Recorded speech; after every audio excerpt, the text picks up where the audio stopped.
Hello, my name is Kim Serpico. I'm the Associate Director of IRB Operations for the Harvard School of Public Health, Harvard Medical School, and the Harvard School of Dental Medicine. In this video, we will be discussing the data you provide about yourself when you participate in a research study. Research studies are conducted on a variety of topics. Studies can be about anything. The key is that the researcher has a question that needs to be answered. Some studies are about diseases or new medicines. Other studies are about psychology and the ways that people interact. The goal of research is that the new information that is discovered will be beneficial to science and society. If you participate in a research study, the kinds of information that you will share about yourself could vary in lots of ways. You might share information that is neutral, such as your opinions on what good leadership is. You may provide information about your health or your medical record. Some studies could ask you for very sensitive or controversial information about yourself. For example, studies about alcohol use, eating disorders, or experiences with infidelity. No matter what information you provide during a study, the researchers are required to secure and protect that information. The researchers are also required to tell you exactly what they will do with the information you have told them. There are studies where the researchers may ask you if you would be willing to share your information so that additional research studies can be performed with it in the future.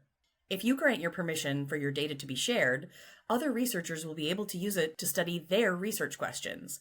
And in that situation, you may or may not know what those studies are about, and you likely wouldn't be asked for your consent again.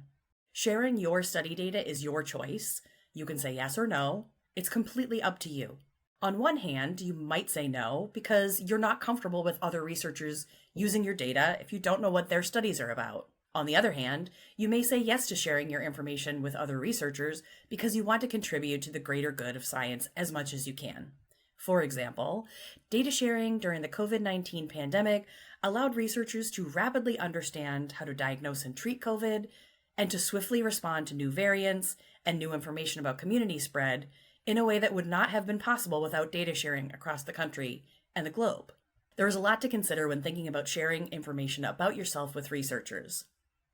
Attention should be paid to important factors such as data protection and security, data sensitivity, and the methods used to de-identify your data. The good news is that researchers, research review committees, and research funders are also thinking carefully about these issues. For example, the National Institutes of Health, or the NIH, is the largest public funder of research in the world. In 2023, the NIH issued a policy that requires all research projects that receive NIH funding to share their data sets with the scientific community. The NIH implemented this policy because the agency believes that publicly funded research data should be returned to the public domain. Core to this NIH policy are strict data security requirements. One is that your information must be de-identified before sharing. Another is that researchers must put data in repositories that are set up and secured for research purposes. Researchers who receive and use the data must sign a contract that controls what they can do with it, and there are also research laws that protect your data.